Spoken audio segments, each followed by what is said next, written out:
Hoje nós vamos falar sobre libertos. Liberte-se para prosperar. Então, para isso, nós vamos ouvir uma história. Mas antes de eu falar essa história de um personagem muito conhecido de todos nós, eu quero que vocês entendam uma coisa. Quando nós falamos de dinheiro, entenda que dinheiro não é apenas algo material, um recurso material. Coloca para mim o cronômetro, por favor, senão eu me empolgo aqui. Ele não é só um recurso, mas ele está altamente, muito próximo, de forma muito íntima com as emoções. Então, quando você pensar em dinheiro, não pense só no dinheiro do ponto de vista material. O dinheiro, ele é emocional e o dinheiro também é espiritual. Amém? Então, quando você diz assim, Lorena, o dinheiro é emocional, ponto. Por que ele é emocional? Porque muitas das escolhas financeiras que nós fazemos, ou seja, a partir do momento que nós temos dinheiro, reflete o que está dentro de nós. Acaba refletindo os seus medos, as suas inseguranças, ou não. Se você é uma pessoa curada, a sua confiança em Deus, a sua sabedoria. Então, muitas vezes, nós não prestamos atenção, nós não temos esse entendimento que nosso dinheiro, ele não é só, como eu falei, um recurso físico, material, mas o dinheiro reflete o que está dentro, seja para mais, seja para menos. Muitas das quebras financeiras no ambiente empresarial, no ambiente pessoal, está de forma muito íntima com as suas questões emocionais. Eu falo para empresários e às vezes eu tenho assim literalmente uma compaixão e fico realmente muito entristecida, porque eu vejo nesse empresário um alto potencial, mas as emoções dele estão limitadas. E aí, quanto menos saudável ele é, mais limitado fica esse negócio. Amém, gente? Então, um versículo, todo domingo nós vamos usar um versículo base, tá? Claro que eu vou contar uma história, mas eu vou usar um versículo base. E esse primeiro, que vai falar da sua cura, da cura da sua alma, diz assim, está lá em 3 João, versículo 1, capítulo 1, versículo 2. Amado, oro para que você tenha boa saúde. 3 João 1, 2. Amado, oro para que você tenha boa saúde e tudo lhe corra bem, assim como vai bem a sua alma. João reconhece que a alma, ele estava falando para Gaio, um discípulo dele, que a alma de Gaio está bem. E ele coloca, então, se a sua alma está bem, todo o seu resto também tem que estar bem. Mas o primeiro ele chamou de quem? A alma. Ele chamou a atenção de Gaio para a alma. Gente, o final dessa pregação, eu particularmente, quando estava aprontando essa mensagem, eu fiquei muito impactado, porque foi uma revelação de Deus para mim. E a alma é o centro das questões financeiras na nossa vida. Se as suas emoções não são saudáveis, não estão curadas, você não vai conseguir prosperar como Deus já liberou para você essa prosperidade. Porque você sempre toma a decisão errada. A partir das suas emoções mal resolvidas. Vocês estão conseguindo entender, gente? Então a pessoa vive tentando fechar os buracos emocionais dela usando quem? O dinheiro. Seja para gastar demais, seja para reter. Então, vocês vão ver, situações diversas. Gente que retém demais e gente que gasta demais. É muito comum pessoas que passaram por processos dolorosos de rejeição, para serem aceitas, começa a adquirir coisas, começa a fazer coisas justamente para se sentir o quê? Pertencentes. Compra coisas que não gosta para ser aceito.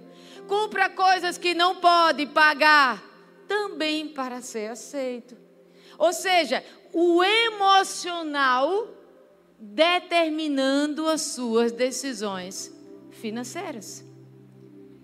E aí, gente, até quando nós vamos viver dessa forma? Quando eu e a pastora Jussiara sentamos para discutir a série, que eu sempre discuto com ela, o que Deus vai colocando no nosso coração, o nosso objetivo foi que nós, pastora, vamos começar o ano. Ontem eu estava mudando, né, de assunto, mas dentro dessa temática. Ontem eu estava aqui passando por aqui pelo Açaí. Depois, quando vocês passarem, vocês vejam, vizinho parede com parede, com o Açaí tem um terreno maravilhoso, enorme assim, de perder de vista. E eu disse, nossa, isso eu estava sozinha no carro. Meu Deus, que terreno maravilhoso para a igreja. E eu fiquei pensando, né? Deus quer, gente. É plano de Deus aumentar o reino dele aqui nessa terra? Deus quer. Ele tem um povo aqui, não tem? Então é da vontade de Deus prosperar vocês. É da vontade, Deus quer me prosperar. Deus quer prosperar Neto, Deus quer prosperar Mac, Deus quer prosperar todos vocês. Porque se vocês prosperam e estão curados para receber essa prosperidade, na verdade, vocês estão curados, vocês vão receber a prosperidade. Vocês vão entender, a palavra vai lhe mostrar que primeiro tem que vir a cura nessa área, senão não vem. Então, quando vocês estiverem prontos, vai cair. Porque a história de hoje me revela, e vocês vão ver isso já na nossa conversa, que eu preciso estar curado emocionalmente para que as minhas finanças fluam. Então, por que não pensar no terreno? Então, quando vocês passarem pelo Açaí aqui, por esse supermercado, levanta a mão. Senhor, se for da tua vontade, que o Senhor continue prosperando aquele povo e nos entregue todas as finanças necessárias para comprarmos esse terreno. Deus quer contar com você. Ele pode fazer, Ele pode, mas Ele quer que seja através de você, para você também ser abençoado por Ele. Mas se seu coração estiver pequeno, estiver apertado, estiver com retenção, com medo de falta, não vai. Nossa, eu estou com umas mensagens para trabalhar com vocês nos domingos, muito legal. E eu tenho umas imagens legais que eu vou estar postando para vocês durante a semana. Tem gente que está com dinheiro dentro de quarto mofando. Você sabia disso? Mofando, porque tem medo de soltar. Tendo que a mulher do caixa dizer, ó, diga que tem problema aqui com esse dinheiro, não pode ficar muito guardado, senão vai perder. E isso, gente, é demoníaco. Porque é um ídolo ali. Eu tenho uma foto aqui no meu celular, o cara olhando, que eu gerei a partir dos meus pensamentos aqui e joguei na inteligência artificial. Nossa, é exatamente aquilo. Que é o cara olhando e ele no quarto miúdo, porque ele não pode pegar o ídolo, e o dinheiro lá na frente dele. Então nós precisamos escolher o que vamos fazer com essa prosperidade que bate na nossa porta e muitas vezes não entra, porque o seu coração não está pronto. Amém?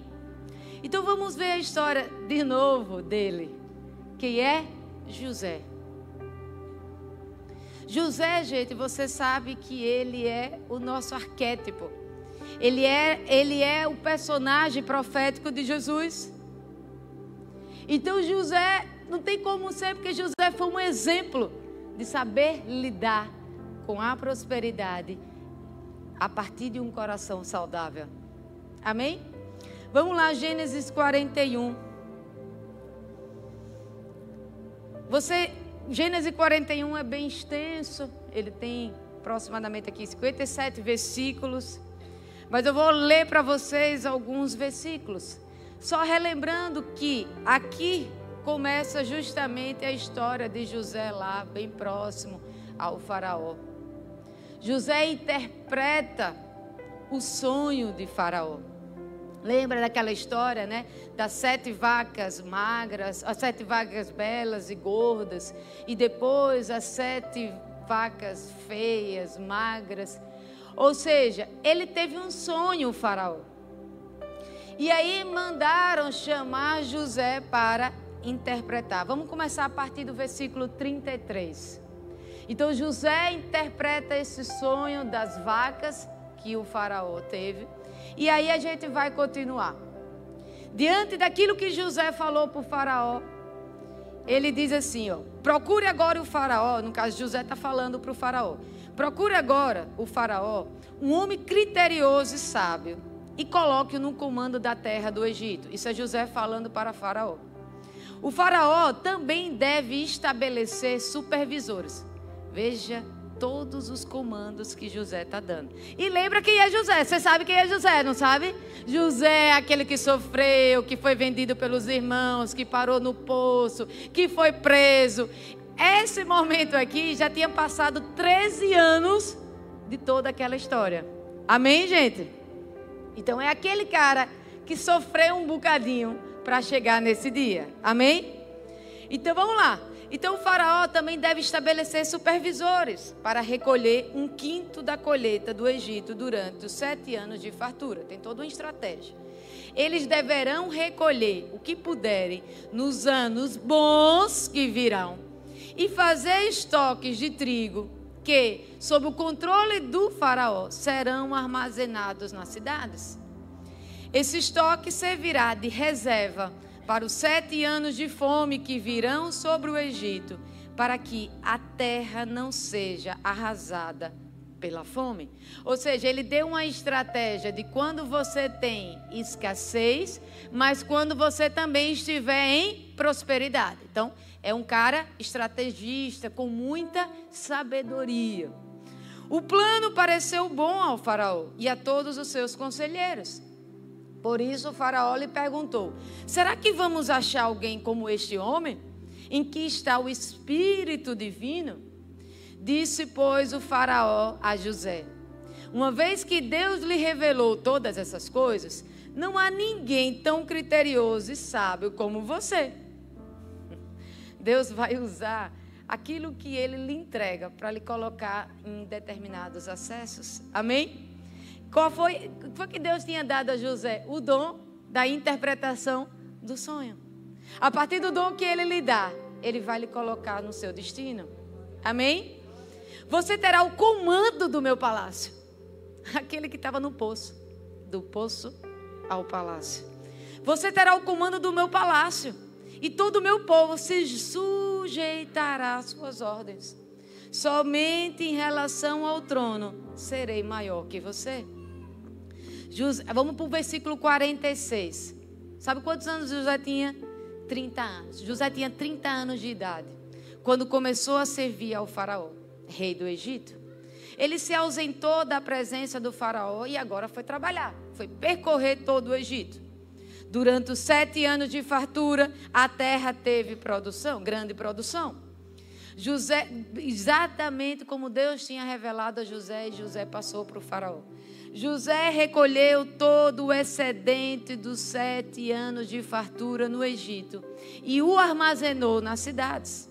Em cada cidade ele armazenava o trigo colhido nas lavouras das redondezas. Assim José estocou muito trigo como a areia do mar. Tal era a quantidade que ele parou de anotar. A prosperidade era tanta, que ele parou de anotar, porque ia além de toda medida. Não se podia mais contar, não tinha medida para ser contado. Versículo 50. Antes dos anos de fome, Asenate, filha de Potífera, sacerdote de On, deu a José 2 filhos. Versículo 51. Ao primeiro José chamou de Manassés, dizendo: Deus me fez esquecer todo o meu sofrimento e toda a casa de meu pai. 52.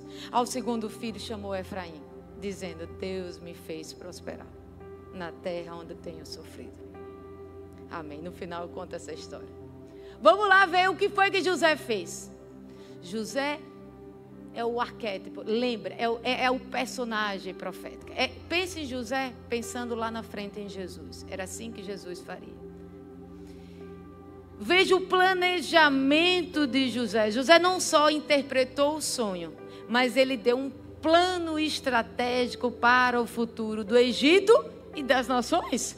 Porque tudo ficou sem alimento. E aí, em Gênesis 41, 34, 36, que eu acabei de ler aqui para vocês, justamente ele diz assim: eu quero um homem o quê? Ajuizado e sábio. Um homem com juízo, um homem ajuizado, um homem organizado e sábio. Nunca esqueça quem era José. Porque muitas pessoas estão tomando decisões erradas e justificando os seus erros nos outros. O problema está dentro de você, não está fora. José era um homem curado. E está dentro de você todos os comandos que vai fazer com que você prospere fora. Lorena, eu vi que José planejou. É para planejar mesmo. Planejar financeiramente não é falta de fé. É um ato de sabedoria. José planejou, tinha todos os comandos estratégicos dele, certinho. E nós vamos precisar planejar tudo que vier nas nossas mãos. Nós somos mordomos do Senhor. Deus vai nos dar a capacidade para isso, de planejar, de administrar tudo que Ele nos entregou. Lá em Provérbios 21, 5 diz assim: os planos bem elaborados levam à fartura. Amém. Só tenha cuidado com uma coisa nesse tópico. Não limite os milagres. Porque Deus nos chamou para vivermos com fé. Não é pelo que se vê, é por fé. Eu sou uma pessoa muito forte. Na verdade, nem sei se sou mais, né? Porque depois que eu andei com a pastora Ciara, tudo meu vem mudando e a gente vem aprendendo tanta coisa. Mas eu era muito conforme. Muito. Aquela da tabelinha do Excel, se passar, se diminuir dali, muito, mas muito fechado. Só que quando você conhece Deus, você tem um encontro com Ele face a face, você vai ver que Deus não pode ser limitado nas minhas contas, nos meus Excels. Então eu precisei ousar para viver o propósito dEle. O meu sonho, eu consegui alcançar, profissional, né? Eu consegui alcançar, eu passei na Universidade Federal. Sou professora de Universidade Federal, com cargo, tudo muito arrumado. Só que teve um determinado momento que eu precisei escolher. Ou eu queria dinheiro, ou eu queria propósito. E eu não estou chamando ninguém para fazer loucuras e largar tudo. Não é sobre isso. Deus vai colocar no seu coração o que tem que ser feito individualmente. Mas eu preciso dizer a vocês que também, se vocês forem muito matemáticos, você não vive o propósito de Deus, nem os milagres dele. Porque Deus não tem explicação. Basta lembrar daquela mulher que pegou as vasilhas lá com azeite. Aquilo ali tem explicação? Não tem explicação. Mas se aquela mulher se poldasse e ficasse só na cabeça racional dela, ela não viveria aquele milagre. Então nós precisamos começar a andar por fé. Lorena, eu tenho que ser prudente. É verdade, você tem que ser prudente. Mas você não limite o milagre. Cuidado para que você não seja tão racional a ponto de o sobrenatural não poder agir. Amém? Você tem que agir por fé. Muitas vezes você vai ter que dar, crendo que Deus vai recompensar. É dar quando não se tem, muitas vezes, inclusive, porque Deus vai recompensar. Ah, Lorena, eu estou precisando disso, então dê isso. Se você quer dinheiro, eu falei com a pastora sobre isso. Depois eu conto a história do terreno lá. Falei sobre isso. Eu disse, pastor, então se a gente quer terreno, a gente tem que dar terreno. Se a gente quer carro, a gente tem que dar carro. Se a gente quer dinheiro, a gente tem que dar dinheiro. De acordo com a espécie, como diz em Gênesis. Está dando para entender, gente? Então, o primeiro tópico, tem que ter sabedoria, tem que ter todo um planejamento de forma sábia, sim. Mas só cuidado para não limitar o agir de Deus. Você vai precisar, em alguns momentos, caminhar por fé. Amém, gente? Outro ponto, que talvez o principal ponto dessa mensagem. As escolhas de José mostram o equilíbrio emocional diante dos recursos. Sejam eles poucos, sejam eles muitos. José, gente, ele não foi dominado pela abundância e nem pela escassez. José sabe literalmente, como Paulo falou, eu sei o que é ter muito e o que é não ter. No momento de prosperidade, ele fez o quê? Armazenou o que era necessário para o futuro. E nos momentos de escassez, ele também não entrou em pânico. Ele usou todos os recursos acumulados, não só para sustentar ele, a família, o faraó, mas sustentar todas as nações. Deu para entender, gente? Sabe qual é o grande problema das pessoas? É que quando elas têm, elas vão gastando. E quando tem pouco, elas vão retendo. Então, veja o que José nos ensina. E José nos ensina que eu não posso ficar nem na retenção e nem gastar tudo nos momentos que eu tiver em abundância.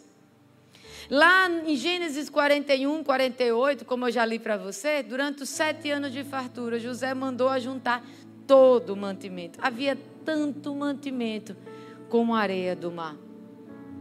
Ou seja, José é um exemplo emocional de como lidar com as finanças na prosperidade e na escassez. E aí eu pergunto, por que tantas pessoas têm dificuldade de agir com esse equilíbrio? Aí eu vou explicar, aí entra a história da cura da alma. Aqui eu vou fazer uma sessão com vocês de aconselhamento. Por que as pessoas têm tanta dificuldade? Pelo modelo de dinheiro que elas têm na vida dela. Como ela enxergou o dinheiro durante toda uma vida. Porque muitas vezes eu estou do lado da pastora e eu vejo, pastor João, pastora precisa comprar isso, pastora. Nossa, às vezes me dá um peso, não sei, meu Deus, é tanto gasto. Para estar tudo lindo assim, é muita coisa. Isso aqui não é automático, gente. Não foi Deus que fez um milagre e surgiu o cinza. Não foi Deus que fez um milagre que surgiu o teclado. Não. Deus colocou a finança na sua mão. Tocou no seu coração. Você colocou isso aqui no gasofilácio, surgiu um teclado desse. Quanto é um teclado desse? 25 mil. 25. 35 mil. Caro, né? É um carro, dá para sair andando com ele. 35 mil. 35, meu irmão. Chega, faltou as pernas aqui.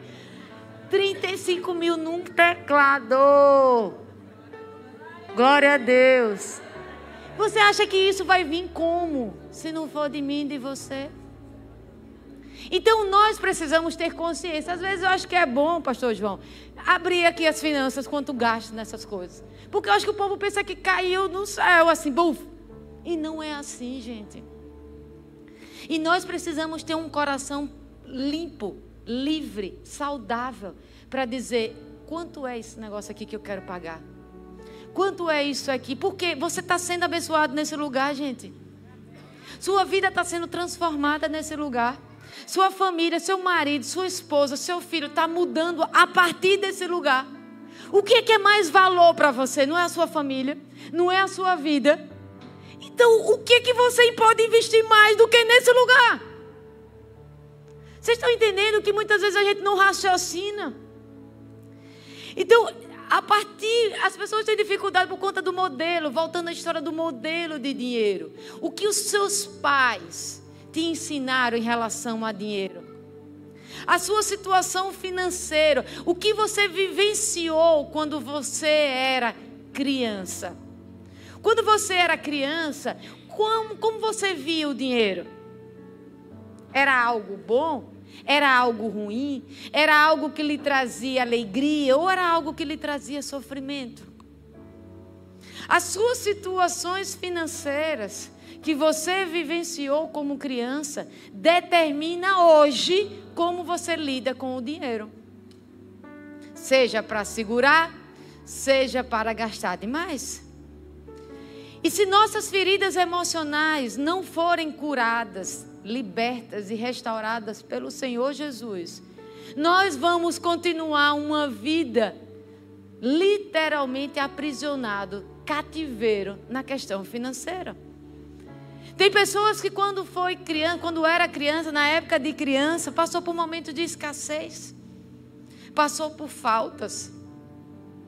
O pai não foi um provedor. E aí o que é que acontece? Começa a reter. E retém de forma egoísta, com medo de faltar, por insegurança. E às vezes, até o pai deu, até teve boas condições financeiras. Mas como o pai falhou em dar segurança, é uma pessoa que cresce com os medos. E você sabe que muitas pessoas colocam o dinheiro como seu senhor.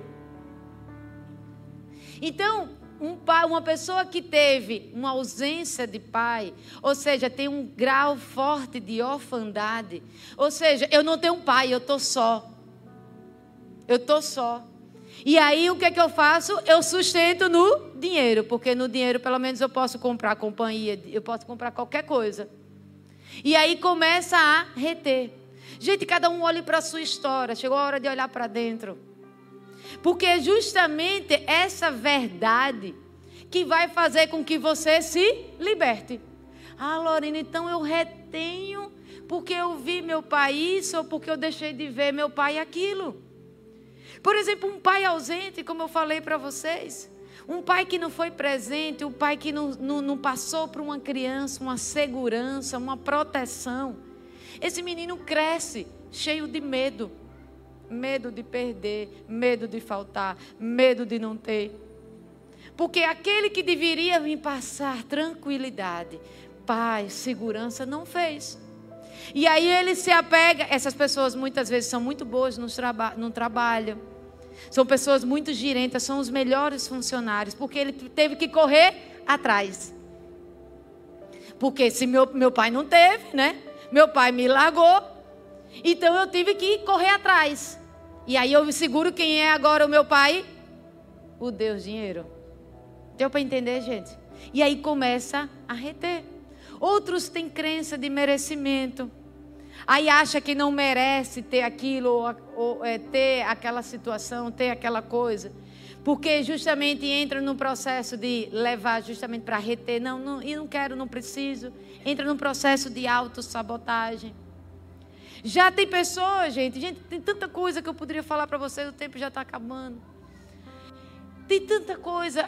Pais e mães, tenham cuidado. Eu super acredito, eu fui criada assim. Meus pais sempre, graças a Deus, tiveram boas condições financeiras de uma forma em geral. Mas tem muito pai e tem muita mãe que diz, eu vou dar de melhor para os meus filhos a escola. Ok, está tudo bem, pode colocar na escola. Mas cuidado, trabalhe também dentro de casa essa questão financeira. Porque nesses locais onde tem os melhores estudos, estão também os filhos que têm, os pais que têm mais condições financeiras. E eles vão ver os amiguinhos dele indo para a Disney, com os melhores celulares, com as melhores roupas, e ele não tendo isso.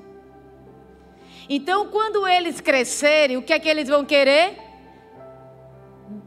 Recompensar tudo aquilo que eles não tiveram quando eram criança.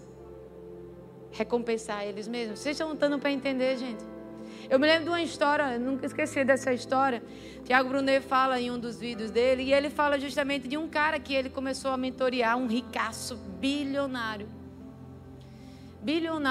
E ele disse que toda vez que estava lá com esse cara, ele mostrava, o cara cruzava as pernas com um sapato maravilhoso de jacaré, não sei o que. O jacaré parece que estava vivo no pé do homem.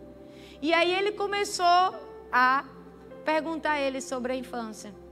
Exatamente aconteceu o que eu acabei de dizer. Isso acontece muito comum. O próprio Tiago Brunet disse que isso aconteceu com ele em relação a carros.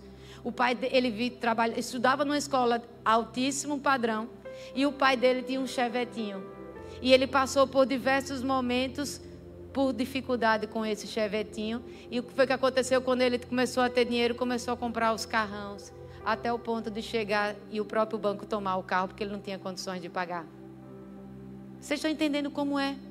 Aquelas suas frustrações que você vai vivendo ao longo da vida, na sua história.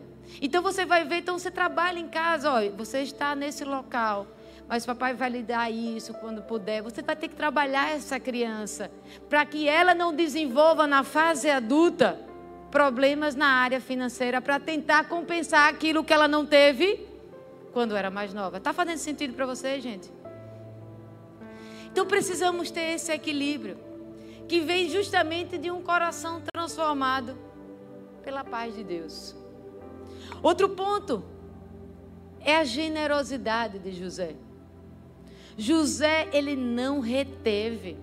José era um cara ferido, gente, que tinha sido ferido, melhor dizendo, machucado.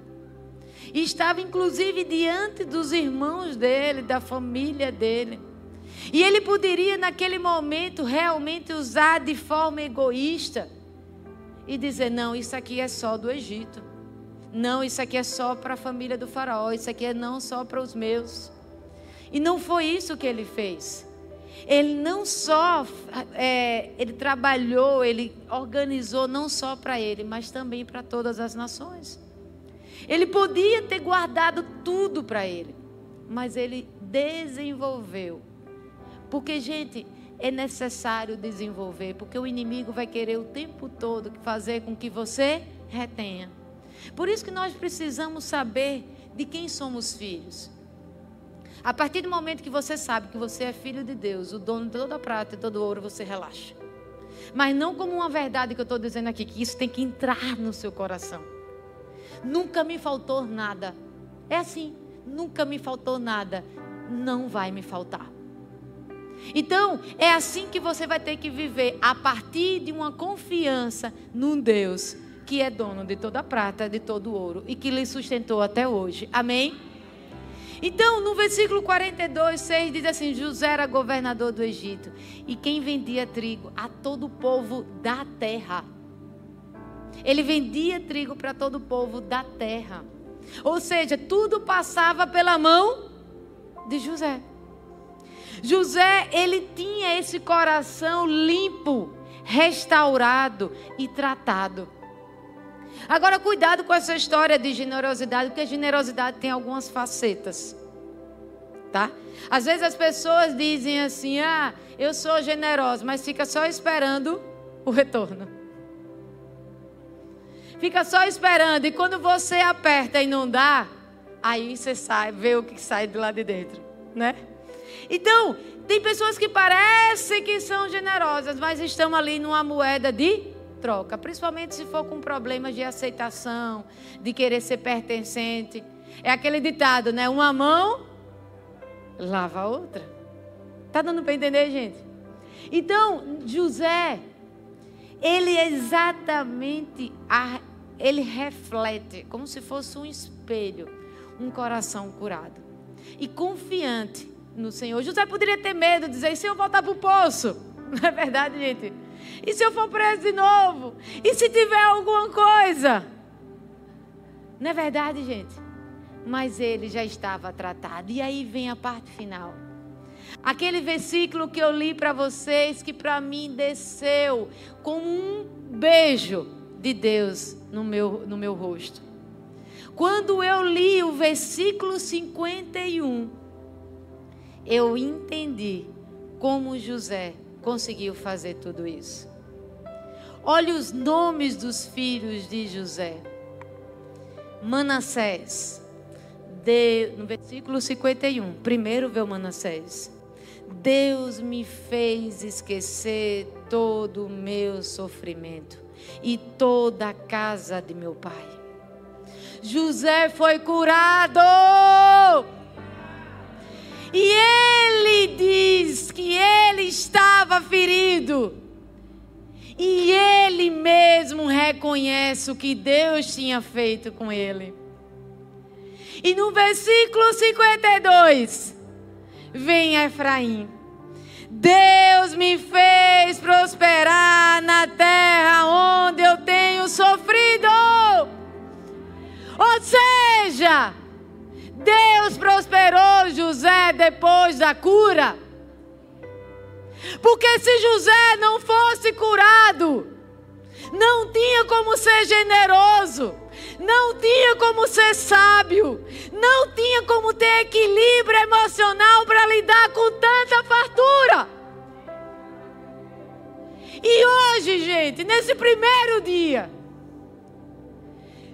eu vim convidar vocês para mergulhar nessa plataforma de José, que é a plataforma da cura, da libertação do medo, da libertação das inseguranças, da libertação da ganância, da libertação da avareza, permitindo que Deus trate seu coração.